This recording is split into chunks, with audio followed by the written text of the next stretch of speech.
What would you do if the richest man in town suddenly stopped in his tracks because of a sound most people would ignore? On a bright afternoon in Atlanta, Marcus Johnson, a 45-year-old billionaire, stepped out of his black Mercedes with nothing more on his mind than a quick errand for his wife. He was dressed in a tailored suit, shoes polished, and the heat of the day bounced off the pavement as he walked toward the supermarket doors. Everything looked normal until a faint cry slipped through the noise of rushing cars and chatting customers. He froze. It was not the cry of a bird or a careless shout from a child playing nearby. It was sharper, thinner, trembling in the air, like the sound of pain. Marcus turned his head slowly.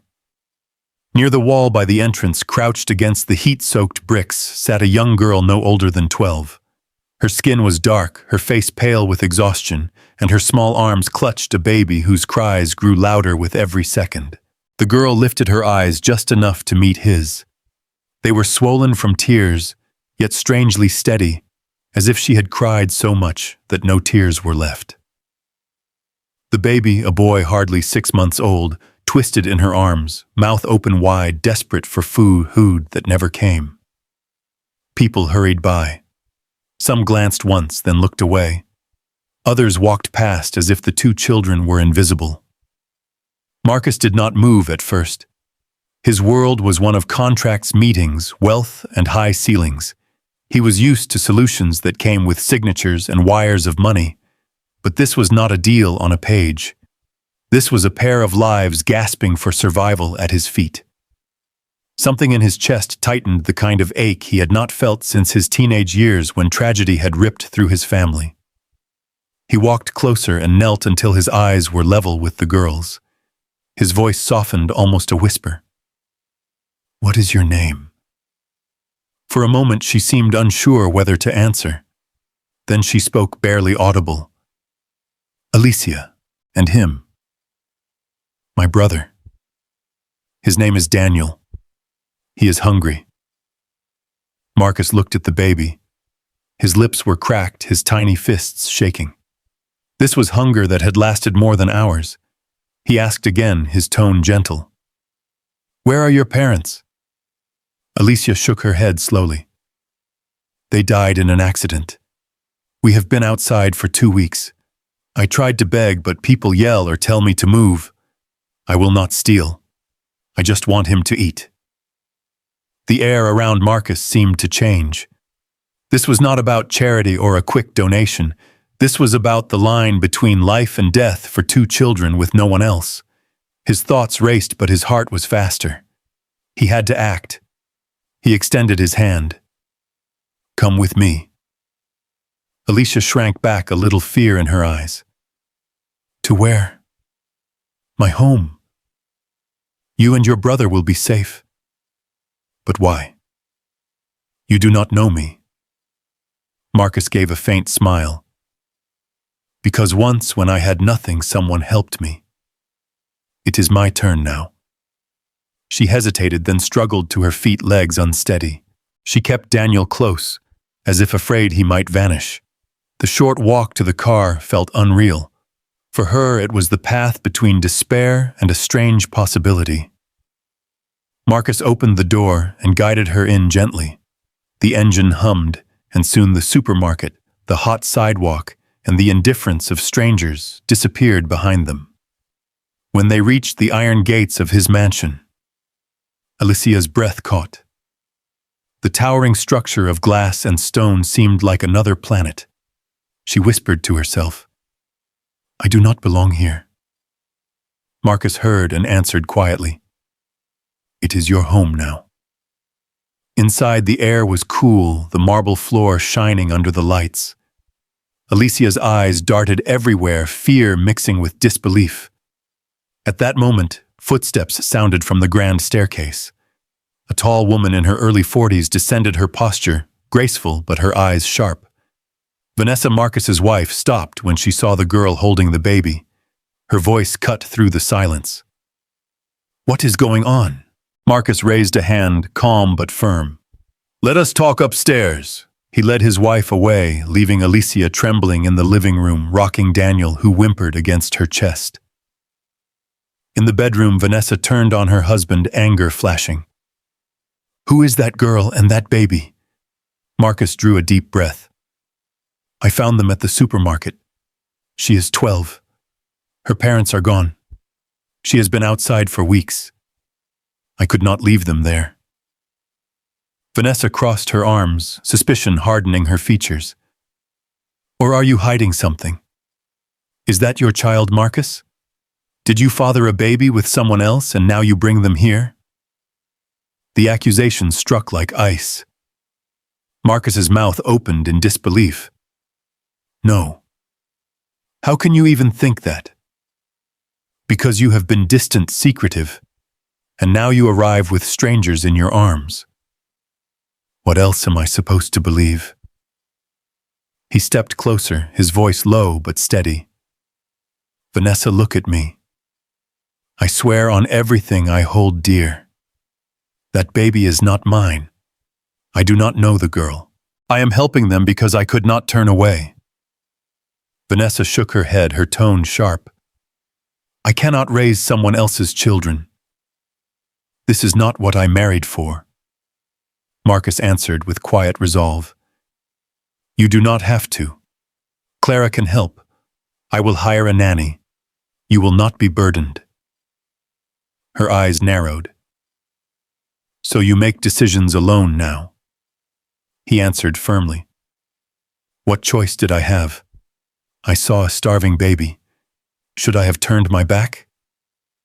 She turned away, lips pressed tight. Marcus remained standing, heavy with the weight of what had begun. In the living room below, Alicia sat on a small chair, while Clara the maid brought warm water to wash Daniel. For the first time in days, his cries softened into tiny breaths. Alicia touched the clean sheet beneath her hand and wondered if this was real or a dream that might vanish tomorrow.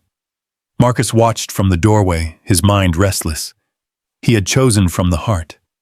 The path ahead would not be easy, but one truth was clear. He was not going to abandon Alicia and Daniel. Vanessa paced the length of the bedroom, her heels clicking against the polished floor. Her voice was sharp, rising with every sentence. "You brought a strange child and a baby into my home without asking me. Do you even realize what you have done?" Marcus stood near the window, his hands in his pockets, watching her carefully. "I realized that if I had walked away, 2 children might not have survived the night." Vanessa spun around, eyes blazing. "Do not make yourself sound like a saint. You did this because you feel guilty about something. Tell me the truth, Marcus. Is that girl really who you say she is?" He kept his gaze steady. "Her name is Alicia. She lost her parents. That baby is her brother. That is all." Vanessa let out a bitter laugh. "And I am supposed to believe that? After 15 years of marriage, you come home one day with a girl from nowhere and expect me to raise her like family. What am I, a fool?" Marcus stepped closer, his tone calm but firm. "Vanessa, I will never betray you. This is not about you or me. This is about children who have no one." She folded her arms, her face cold. "I did not sign up for this. My life is not a charity house." Marcus's voice hardened. "Sometimes life does not ask what we signed up for. Sometimes it demands that we do the right thing." Downstairs, Alicia held Daniel tightly as Clara placed a warm blanket over his small body. The maid's gentle hands moved with care. Alicia whispered a thank you, her voice trembling. Clara smiled faintly. "You are safe now, child." But safety was fragile in that house. When Vanessa came down minutes later, her sharp heels struck the marble like warning drums. She paused in front of Alicia, her eyes scanning the girl up and down. "You are not staying here forever, do you understand? This is temporary." Alicia lowered her head. "Yes, ma'am." Daniel whimpered softly, and Alicia rocked him, trying to hush the sound. Vanessa frowned, annoyance clear on her face.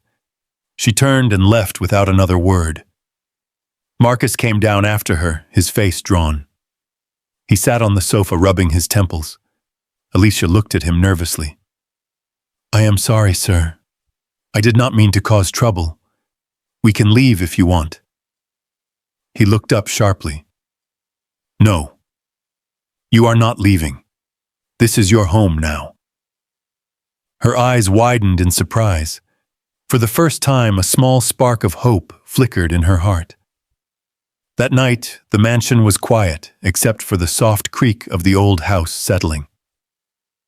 Marcus lay awake, staring at the ceiling.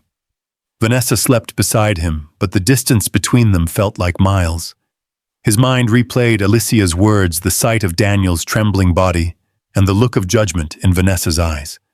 He rose quietly and went to the study, sitting in the dark, with only a desk lamp casting a circle of light. On the wall hung a photo of his younger sister, Michelle, taken when she was 15. She had vanished years ago, kidnapped, never found. The grief had crushed their mother and left Marcus with scars no success could heal. He whispered to the photo, "I could not save you, but maybe I can." The next morning, Vanessa was already in the kitchen when Marcus entered.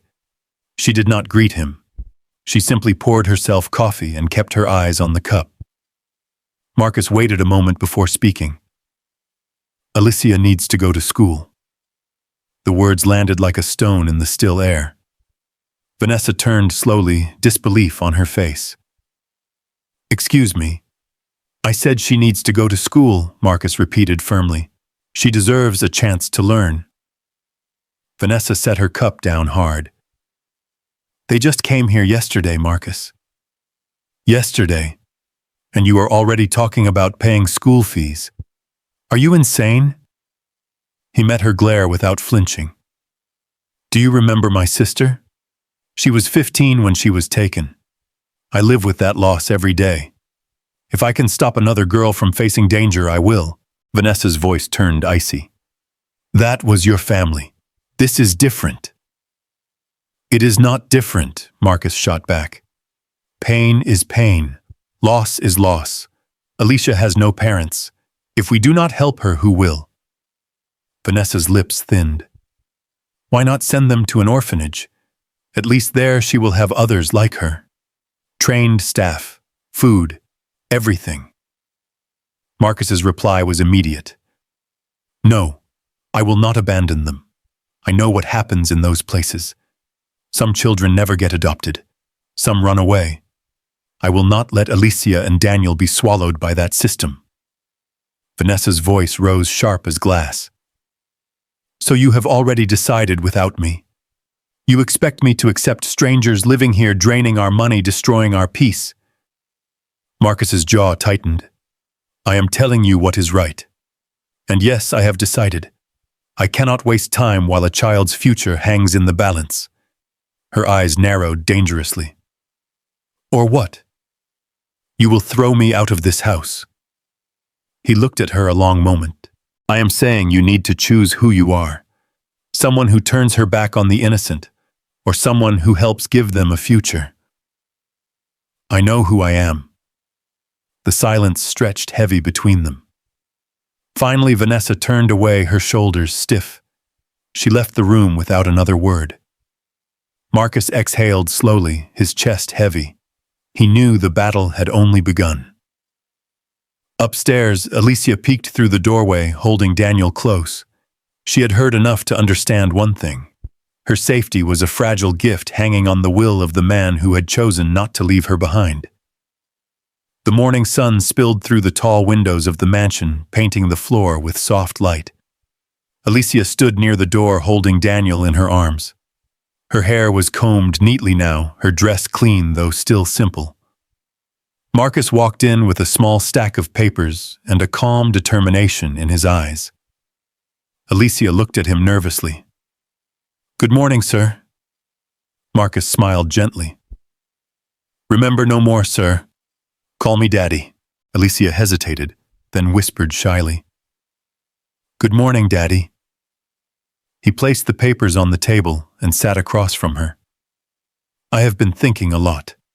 Food and shelter are not enough. You need education. That is why I am putting you in school." Her eyes widened. "School? For me? He nodded firmly. Yes, for you. A proper private school. You will learn, make friends, and have a chance at life. Before Alicia could respond, the sound of heels echoed from the staircase. Vanessa entered the room dressed elegantly, her expression sharp.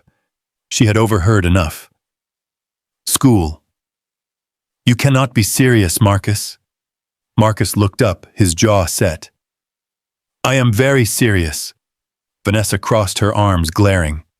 We talked about this. You are ignoring me again. You just want to throw money at strangers while your wife stands here like nothing. Marcus's voice carried steady resolve. I am giving her what she deserves, a future. Vanessa's tone turned cold. Do you think she is your daughter? Is that why you are so eager? Because I cannot give you children of your own. The words sliced through the air. Alicia's face dropped, confusion mixing with guilt. Marcus's eyes darkened. Vanessa, do not ever say that again. This is not about you or me. This is about saving a child's life. Vanessa looked away, bitterness etched on her face. She left the room without another word, the sound of her heels sharp and final. Marcus sighed and turned back to Alicia. Do not listen to that. None of this is your fault. You belong here. You belong in school. Later that week, Marcus drove Alicia to a nearby private school. The building stood tall with bright red bricks and a wide playground filled with children laughing. Alicia clutched Daniel tighter, her body tense with fear and awe. Marcus touched her shoulder gently. This is your place now. You will learn here. You will grow here. Alicia's lips trembled. But what if they laugh at me? Marcus smiled warmly.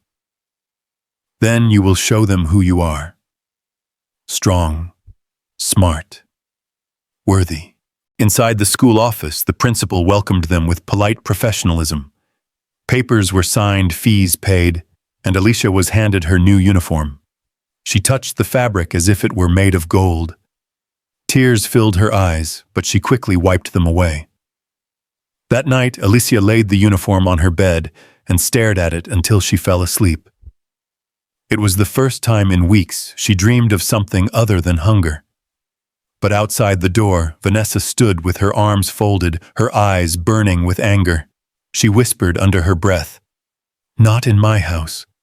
Not in my life." The following morning, Alicia walked out proudly in her neat uniform. Clara clapped her hands softly. "You look beautiful, child." Daniel cooed happily in her arms.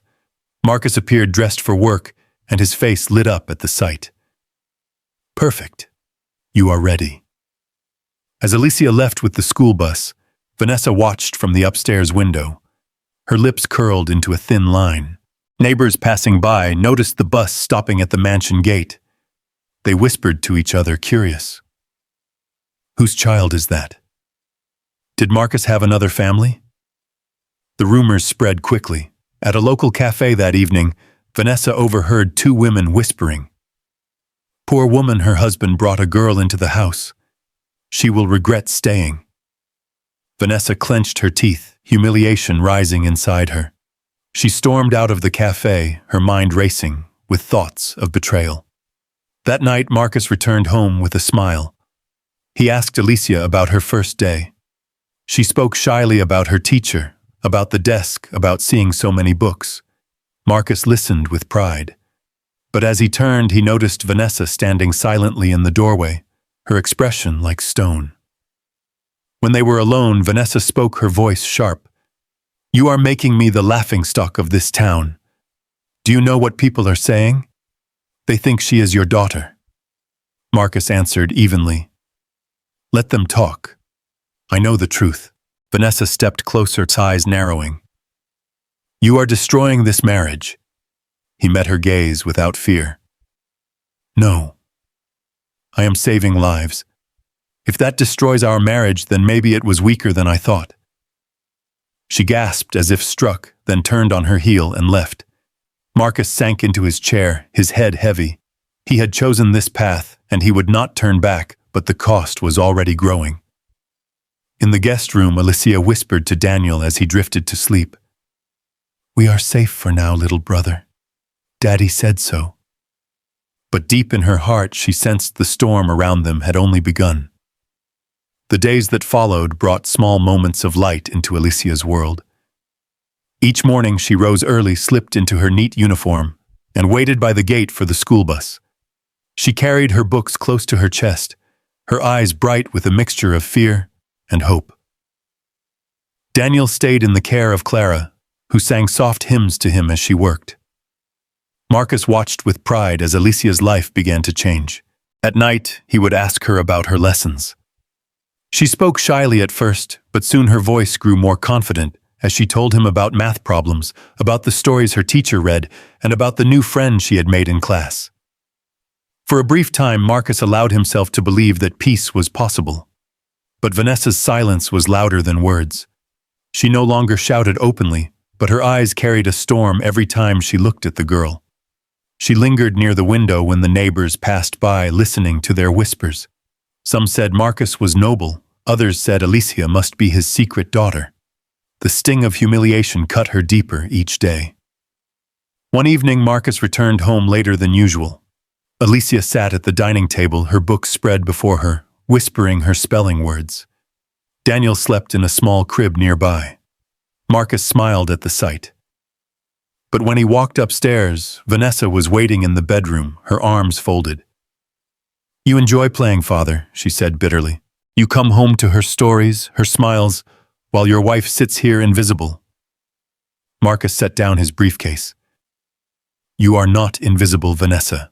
You are my wife, but Alicia needs us both." Vanessa's eyes flashed. "She is not my child. Do not expect me to pretend." Marcus stepped closer. "I am not asking you to pretend. I am asking you to have compassion." She turned away sharply. "Compassion will not stop people from talking. Do you know what they whisper at the cafe? They call me a fool for letting this continue." Marcus's voice deepened. "Let them whisper. I will not abandon a child to satisfy gossip." For a moment, Vanessa's lips trembled, but then she hardened again. "Do what you want. But do not expect me to stand beside you." The next morning, Marcus stood at the gate as Alicia climbed onto the school bus. He waved, smiling, though his heart was heavy. He knew his wife's resentment was growing like a shadow that could not be ignored. Later that week, a letter arrived at his office. His company was sending him to New York for a month-long training program. It was an opportunity he could not refuse. That evening, he sat with Alicia in the guest room, her books spread on the bed. "Daddy has to travel for work," he said gently. "I will be gone for a month." Alicia's smile faded. "A whole month?" "Yes," he answered softly. "But I want you to be strong. Study hard. Help Clara. Take care of Daniel." Her voice wavered. "I will try, Daddy." Marcus reached for her small hand. "You are not trying, Alicia. You are doing it. And when I return, I want to see your report card. Promise me you will make me proud." She nodded, tears shining in her eyes. "I promise." He hugged her, careful not to wake the sleeping baby. For a brief moment, he felt the warmth of family he had always longed for. 2 days later, the black car carried Marcus to the airport. Alicia waved from the gate, holding Daniel, her eyes wet. Clara stood beside her, offering comfort. Vanessa remained upstairs, watching through the curtain, with a faint smile that did not reach her eyes. As the car disappeared down the road, Vanessa whispered to herself, "Finally." The mansion grew quieter without Marcus. Alicia kept to her routine, but the air in the house felt different. One afternoon, she sat reading when Daniel began to cry upstairs. His small fists beat the air, his face red. Alicia rushed to him, rocking him gently. But when Vanessa appeared in the doorway, she did not move to help. Her voice was cold. "I just want you and that baby out of my house." Alicia froze, her arms tightening around her brother. Please, he is hungry. Vanessa stepped closer, her glare sharp.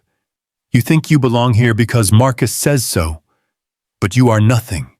You and your brother stole his attention from me. You ruined everything. Daniel's cries filled the room, but Vanessa turned and walked away, her heels clicking down the hall. Clara hurried in moments later, her face pale. She scooped Daniel from Alicia's arms and whispered, Hush, little one. Auntie is here. She fed him from a bottle she had prepared, humming softly until his cries faded. Alicia sat on the bed, silent tears running down her cheeks. Clara stroked her hair gently. Do not fear, child. As long as I am here, I will protect you. But in her heart, Clara knew the storm was gathering. Vanessa's resentment had been given room to grow, and with Marcus gone, there was no barrier left to stop her. That night, Alicia prayed quietly beside her sleeping brother. God, keep Daddy safe. Bring him back soon. And please do not let anything bad happen to us while he is away. Her whisper disappeared into the silence of the room, but the house itself seemed to listen. In the shadows, the air felt heavier, as if the walls themselves knew that the peace Marcus had tried to build was already slipping away. The mansion felt larger without Marcus. Every hallway seemed colder, every room heavier with silence. Alicia tried to hold on to the routine Marcus had built for her. She rose early, wore her uniform, and prepared for school. Clara stayed by her side, caring for Daniel with the devotion of a mother. But Vanessa's presence changed everything. She no longer hid her contempt. She watched Alicia from across the dining table, her eyes sharp. One morning, as Alicia placed her spoon down after breakfast, Vanessa spoke suddenly. Do not think this will last. When Marcus returns, things will be different. Alicia lowered her gaze. Yes, ma'am. Clara tried to intervene gently. Madam, she is only a child. Vanessa turned her head slowly. And you are only a servant. Stay out of what is not your concern. The atmosphere grew darker with each day. Vanessa's cold words echoed through the halls, and Alicia began to shrink into herself, speaking less, moving quietly, as if afraid to disturb the air. One evening, Daniel began to cry in his crib, his small body twisted, fists flailing. Alicia hurried to him, rocking him back and forth. Clara rushed in with a bottle and soothed him until his sobs slowed. Vanessa appeared in the doorway, arms crossed. Why do you care so much, Clara? Do you think you are their mother? Clara kept her eyes on the baby. I care because no one else will. Vanessa's voice rose. Watch your tongue. You forget who owns this house. Clara looked at her firmly. With respect, Madame Marcus would not want his kindness twisted into cruelty. Vanessa stepped closer, her eyes narrowing. One more word like that, and you will regret it. Clara fell silent, but her jaw tightened. That night, Alicia whispered to Clara while Daniel slept. Auntie Clara will. Daddy really come back? Clara stroked her hair softly. Yes, child. He will return. You must hold on to that hope. But Vanessa was already planning her next move. A week later, Alicia stood by the gate waiting for the school bus. She wore her neat uniform, clutching her books. The bus pulled up, but Vanessa appeared suddenly and called her back. Where do you think you are going? Alicia froze. To school, ma'am. Vanessa's voice cut like ice. Not anymore. I called the school. You are no longer enrolled. The bus drove off as Alicia stood motionless, her heart sinking. Her lips trembled. But Daddy said. Vanessa snapped. Do not mention his name. This is my house and you will obey. Tears filled Alicia's eyes. Please, I want to learn. Vanessa's face hardened. Your friends are on the street selling bottles of water, peanuts, anything to survive. That is where you belong. Not in some rich man's school. Clara rushed forward. "Madam, please. This is wrong." Vanessa whirled on her. "Enough! I have tolerated your mouth too long. Pack your things and leave tonight." Clara gasped. "Madam, do not do this. Who will care for the children when Marcus is gone?" Vanessa's eyes blazed. "If you ever call him, if you ever tell him anything, I will make sure your family suffers. Do you understand?" Clara's hands shook. "My lips are sealed, ma'am. Please do not hurt them." "Good," Vanessa hissed. "Now leave." That evening, Alicia watched from the window as Clara carried her small bag through the gate. Tears streamed down Alicia's cheeks. She whispered to Daniel, who cooed softly in her arms. "Auntie Clara is gone. What will we do now?" The mansion grew more suffocating. Without Clara, Alicia had no one. Vanessa walked the halls with cold satisfaction, her power unchecked. The next morning, Vanessa placed a tray of ripe bananas into Alicia's hands. "You want to feed your brother? Then earn it. Go to the street, sell these. Do not return until they are gone." Alicia's voice shook. "Please, ma'am," Daniel cries when I am gone. "Can you watch him for me?" Vanessa's laugh was sharp. "You dare tell me what to do in my house?" Alicia lowered her head quickly. "I am sorry." She stepped outside, the bright sun blinding her. The tray was heavy on her small arms. She walked slowly down the street, calling softly, "Bananas, sweet bananas for sale." Passers-by glanced at her with pity, but few stopped. Her throat grew dry, her feet sore. Inside the mansion, Daniel cried in his crib, his tiny body shaking with hunger. Vanessa sat in the living room, scrolling through her phone, ignoring the sound that echoed through the halls. She muttered under her breath, "Cry all you want. No one is coming." Hours passed. Alicia returned at last, exhausted, her tray empty. She handed the money to Vanessa, her head bowed. "I sold them all, ma'am." Vanessa looked at the money and sneered. "Do not think this changes anything. Tomorrow you will go again." That night, Alicia sat by Daniel's crib, whispering to him, "I will find a way to protect you, little brother. Even if I go hungry, you will eat." Her small hands stroked his face as his breathing calmed. In the silence of the room, her promise was the only shield left between them and the cruelty that surrounded their lives. The next morning, Alicia rose early, her body sore from the day before. She looked at Daniel, still asleep, and whispered softly, "I will be back soon, little brother." She kissed his forehead before slipping downstairs. Vanessa was waiting in the kitchen with another tray. This time it was filled with oranges. She shoved it toward Alicia. "Go out again. Do not come back until every one of these is gone." Alicia lifted the tray carefully. "Yes, ma'am." She walked out into the bright sun, her small figure almost swallowed by the streets. She called in a timid voice, "Oranges, sweet oranges for sale." People hurried past, some glancing, some ignoring. Her throat was dry, her arms aching from the weight. Hours passed with little success. Finally, a man in his 50s stopped. He looked at her thin frame, the sweat dripping down her face, and asked gently, "How much for all of them?" Alicia blinked in shock. "All of them?" "Yes," he said. "You should not be out here. Children your age belong in school, not selling in the sun." He handed her money, far more than the fruit was worth, and told her to go home and rest.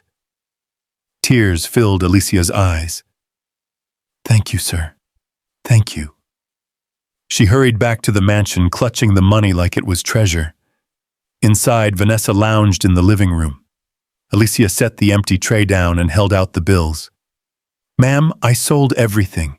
A kind man paid for them. Gave me this extra to help with Daniel."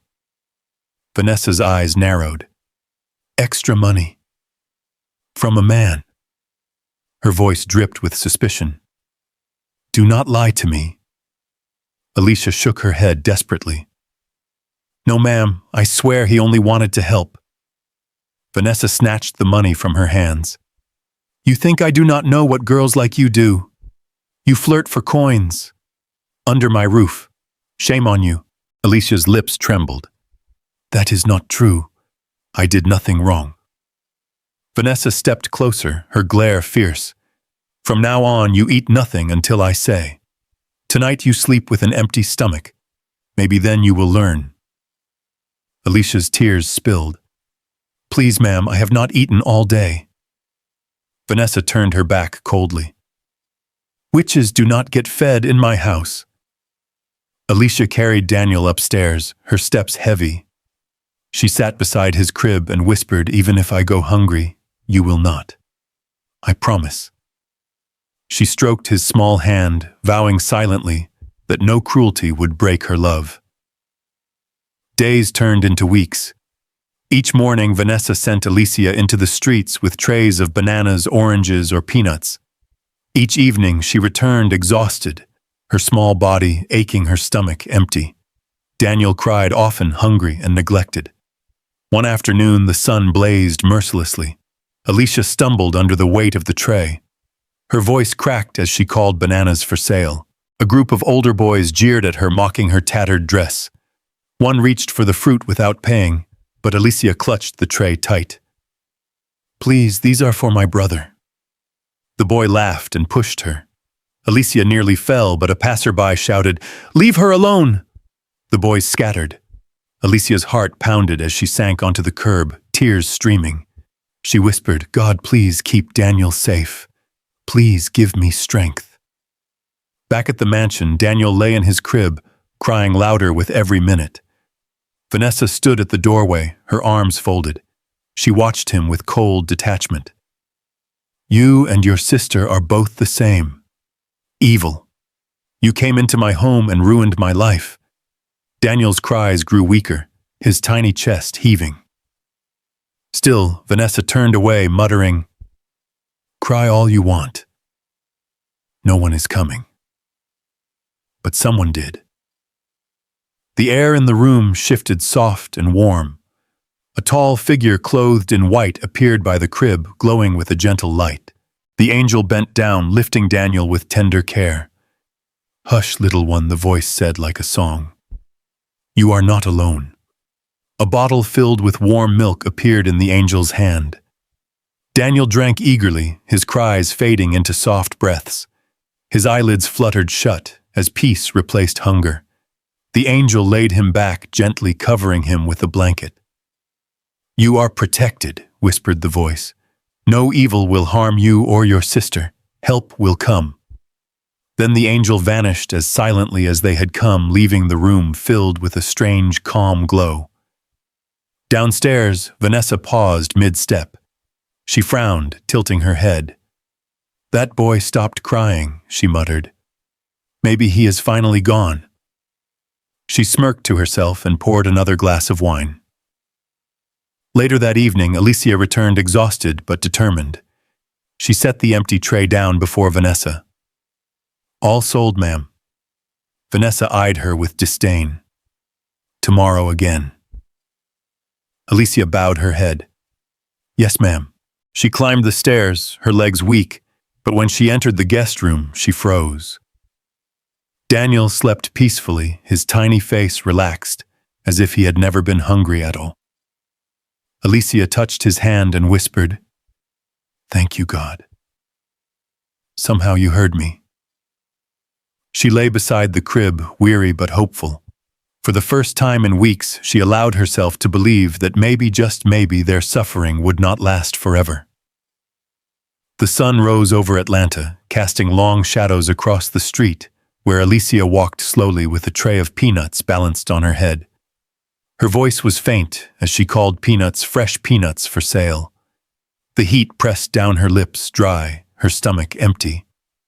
She thought of Daniel back at the mansion alone and crying, and whispered a prayer. Please, God, keep him safe until I return. Hours passed with little success. Alicia sat on a curb, wiping sweat from her forehead. She blinked back tears, wondering how much longer she could endure. Then a voice called softly from behind. Alicia. She turned and gasped. "Auntie Clara." The maid who had been forced to leave now stood before her, holding a small bag of groceries. Alicia sprang to her feet, nearly dropping the tray, and threw her arms around the woman. Alicia's voice shook. "Why did you leave us? Since you went away, everything has been terrible. Daniel cries all the time. Vanessa stopped me from going to school. She makes me sell food every day. Sometimes I do not eat at all." Clara's eyes filled with both sadness and anger. She held Alicia's shoulders firmly. "Enough, child. Your suffering ends today." Alicia looked up at her hope flickering. "But what can we do? She said she would hurt your family if you told Daddy." Clara reached into her bag and pulled out a small phone. "Not anymore. I have my own now, and today we will call him." Right there on the busy street, Clara dialed Marcus. He answered quickly, his warm voice filled with relief. "Clara, where have you been? Vanessa told me you ran away." Clara cut him off. "Sir, please listen. Vanessa has lied. She drove me out. Since then, Alicia has not been in school. She sends her to Hawk every day. Baby Daniel is always crying. He is hungry sometimes, left alone for hours. Alicia is suffering." Silence fell on the line, then Marcus's voice returned tight with controlled rage. "Stay with Alicia. Take her home. I am boarding the first flight tomorrow. Vanessa will never touch either of you again." Clara hesitated. "Sir, she threatened my family. She said they would vanish if I spoke." Marcus's tone grew sharper. "Do not fear her. Her parents are poor people in a small town. She has no power. She only used fear to control you. I will handle this." When the call ended, Clara held Alicia's hand tightly. "It is over now. Your daddy is coming back." Together they walked back to the mansion. At the gate, a police van stood waiting. Uniformed officers surrounded Vanessa, who shouted furiously as they placed cuffs on her wrists. "Do you know who I am? Do you know who my father is?" One of the officers replied calmly. "Save it for the station." Alicia clutched Clara's hand as they watched. Vanessa's eyes locked on the girl, her voice dripping with venom. "This is not the end, you little witch." But the officers pushed her into the van and slammed the door. For the first time in weeks, Alicia felt the weight lift from her shoulders. She held Daniel close, tears streaming freely. Clara knelt beside her and whispered, "You are safe now." That night, Alicia sat by the window in the guest room. She rocked Daniel gently as he slept, her heart lighter than it had been in months. She whispered to him, "Daddy is coming. Everything will be different now." The next morning, the mansion was filled with a strange silence. Without Vanessa's footsteps echoing through the halls, the house felt almost peaceful. Clara moved through the rooms with renewed energy, preparing breakfast, humming softly. By evening, Marcus returned. The black car pulled through the gate, and he stepped out quickly, his eyes searching. Alicia ran across the lawn, Daniel in her arms, and threw herself into his embrace. "Daddy," she cried, "we suffered. She refused to feed us. She called me a witch." Marcus's heart broke at her words. He held her tightly, his voice low. "I am so sorry. I should never have left you. That will never happen again." Clara stood back, tears in her eyes. Marcus looked at her firmly. "You are not leaving again. From now on, you will stay here and help me raise these children. Vanessa is gone, and I will make sure she stays in jail for a long time." Clara nodded, relief flooding her face. "Thank you, sir." That night, the three of them sat together in the living room. Daniel slept peacefully in Clara's arms, while Alicia rested against Marcus's shoulder. For the first time, the mansion felt like a home, not a battlefield. Marcus looked down at Alicia and whispered, "You are my daughter now, and no one will ever take you from me." Alicia smiled through her tears, clinging tighter to him. In that moment, the promise of safety and family finally seemed real. The storm had not ended, but a spark of hope glowed brighter than ever. The morning after Vanessa's arrest, the mansion felt different. Sunlight poured through the windows, filling the halls that once echoed with bitterness. Alicia walked carefully through the house with Daniel in her arms, her steps lighter than before. Clara prepared breakfast in the kitchen, humming softly, her voice carrying a note of peace that had been absent for weeks. Marcus stood near the fireplace, his hands resting on the mantel. He was still filled with anger at what Vanessa had done, but more than that, he felt relief. His decision to protect Alicia and Daniel had been tested, and he had not failed them. Later that afternoon, Marcus drove to the hospital to meet his old friend, Dr. Samuel.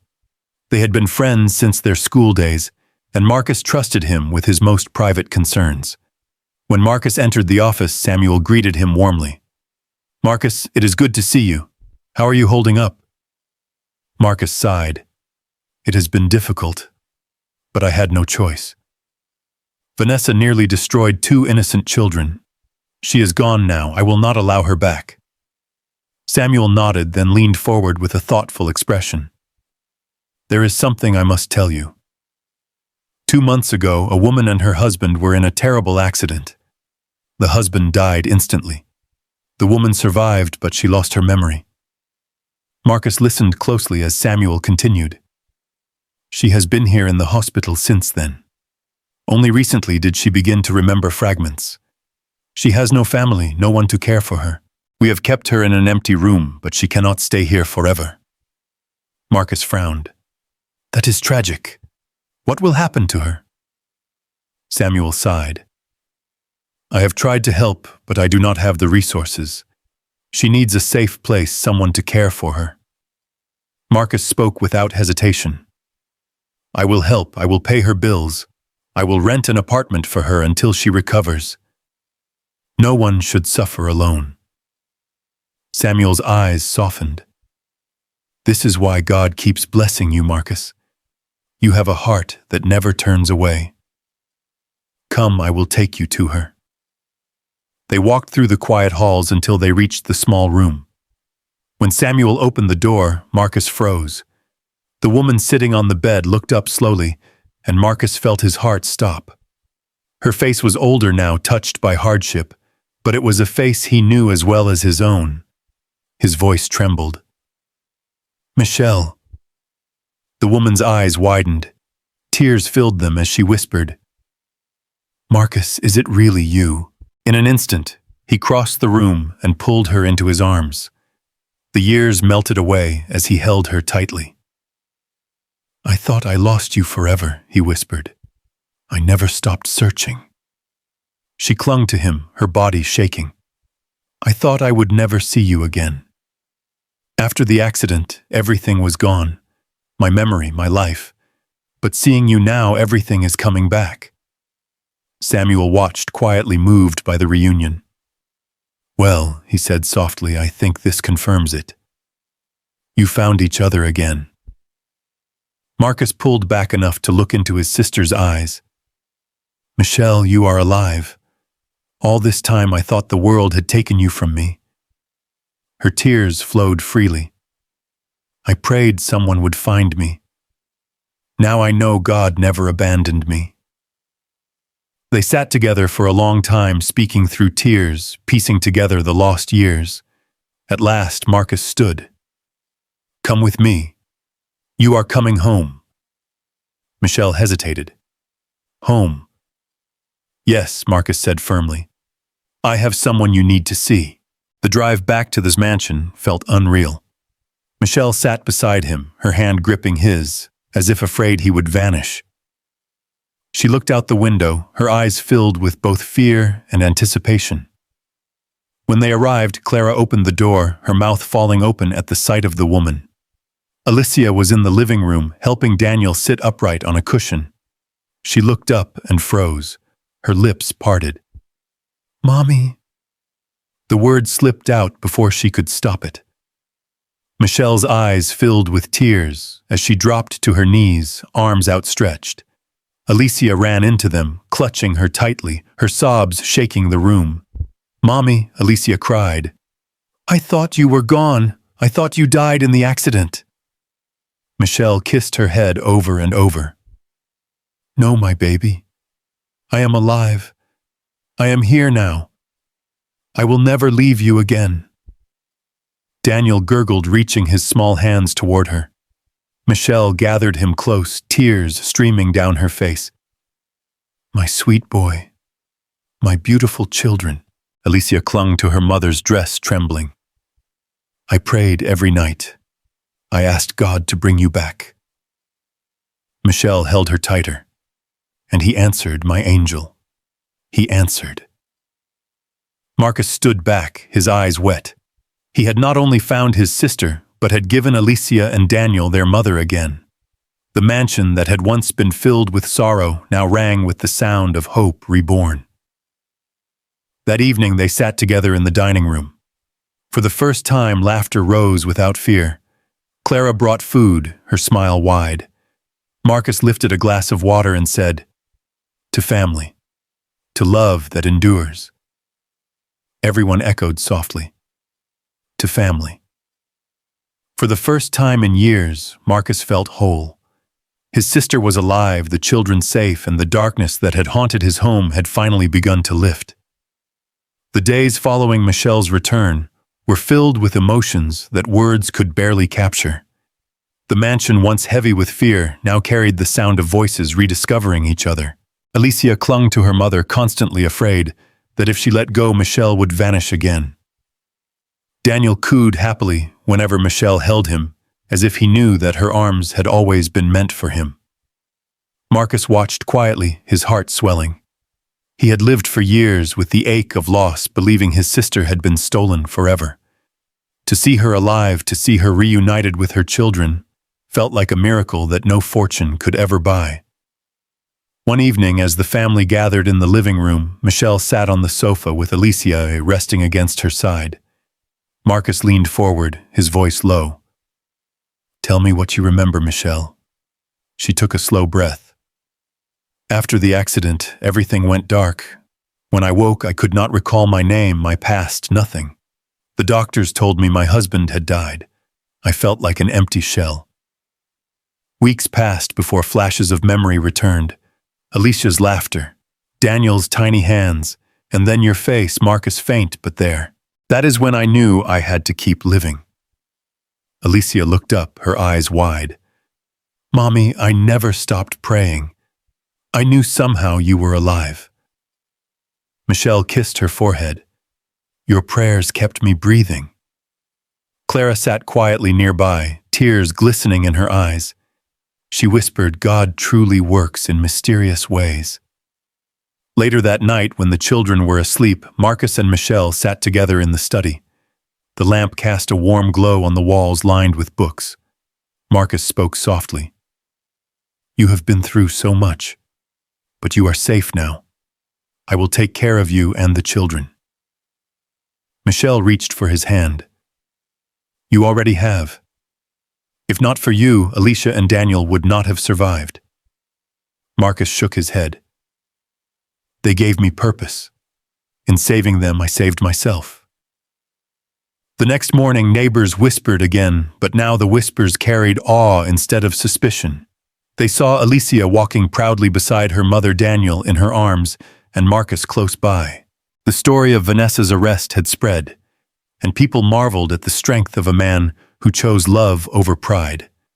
Michelle visited the school with Marcus to re-enroll Alicia. The principal, who had been confused by Vanessa's sudden withdrawal, welcomed the girl back warmly.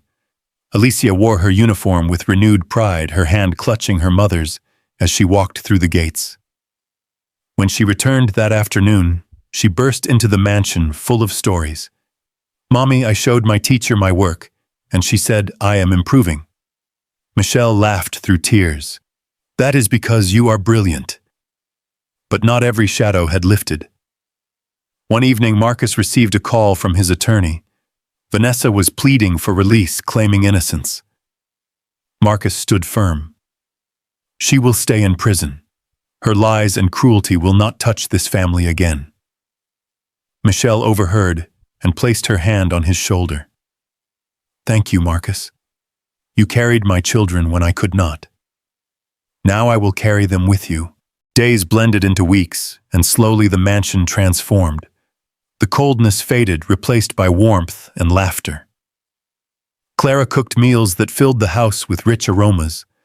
Michelle read stories to Alicia before bed, while Daniel rested against her chest.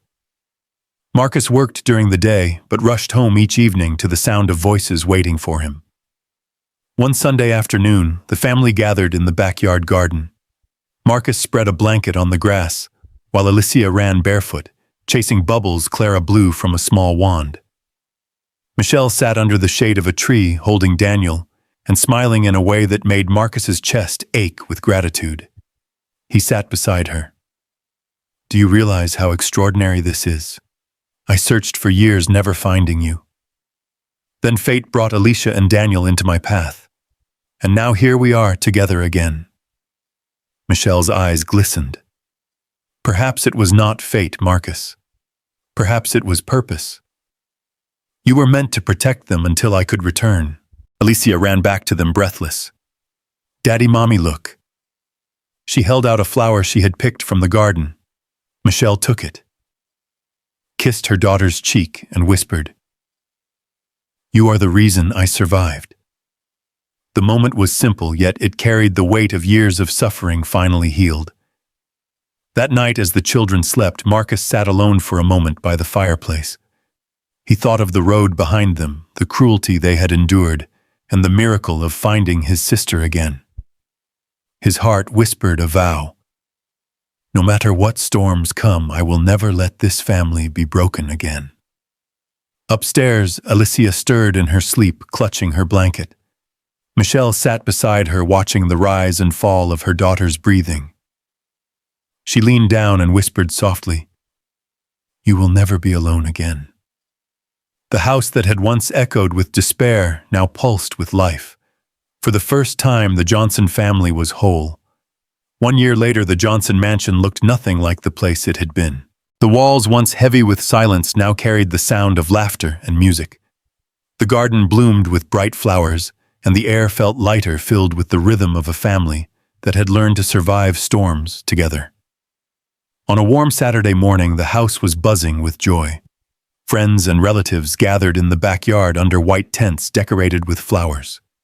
Today was not just a celebration. It was a declaration of survival and love. Marcus stood at the altar in a crisp navy suit, his broad shoulders steady, his eyes shining with a mixture of pride and tenderness. Beside him stood Clara, radiant in a flowing white gown. Her smile was soft, her eyes glistening with tears she did not try to hide. Guests rose as Alicia walked down the aisle, holding Daniel's small hand. The little boy, now walking with uncertain steps, wore a tiny suit that made him look like a miniature gentleman. Alicia's dress was pale blue, and her hair was braided neatly. She carried a small basket of rose petals, her face glowing with pride. Michelle followed behind them, holding the infant twins born months earlier. Their soft cries mingled with the gentle music of the harpist. She looked at her brother and whispered a prayer of thanks, remembering the years of loss that had finally given way to this moment of fullness. The ceremony was simple but powerful. The officiant spoke about love that chooses, love that sacrifices, and love that rebuilds. Marcus and Clara exchanged vows, promising not only to each other, but also to the children who had already bound them as family. When they sealed their promise with a kiss, cheers erupted across the garden. Later, during the reception, tables overflowed with food, laughter filled the air, and children ran through the grass with balloons. Alicia sat with her mother nibbling on cake while Daniel chased bubbles nearby. The twins slept peacefully in a bassinet close to Clara's chair. Marcus moved among the guests, shaking hands, accepting congratulations, but his eyes often drifted back to the sight of his family. He had wealth, power, and recognition, but nothing compared to the simple joy of seeing those he loved safe and whole. As the evening approached, the family gathered for a photograph. Marcus stood in the center with Clara at his side. Michelle held the twins. Alicia leaned against her mother, and Daniel clung to Marcus's leg. The photographer called for everyone to smile, but Marcus did not need to try. His smile came naturally, born from gratitude. When the picture was taken, Marcus lifted Daniel into his arms and looked around the circle of faces. He thought of the dark days, of the cruelty that had almost broken them, of Vanessa's twisted anger, and of the miracle that had brought Michelle back from the shadows. Every scar had led to this moment. That night, when the guests had gone and the mansion was quiet again, Marcus sat by the fireplace with Clara. Alicia and Daniel slept upstairs, the twins in their nursery, and Michelle resting peacefully in her room. Clara leaned her head on Marcus's shoulder. "This feels like a dream," she whispered. Marcus kissed her hair gently. "It is more than a dream. It is the life we built." Clara smiled softly. "And we will protect it together." Marcus nodded. "No matter what comes, this family will not fall again." Outside, the moon cast a silver glow across the garden, where the flowers swayed in the night breeze. The house, once filled with sorrow, now pulsed with life and promise. For the Johnsons, the storm had passed and a new beginning had arrived. True wealth is not found in mansions or bank accounts, but in the lives we choose to protect. When we face cruelty with courage and open our homes to the vulnerable, we discover a strength that transforms us. Love that endures through hardship becomes the greatest treasure of all.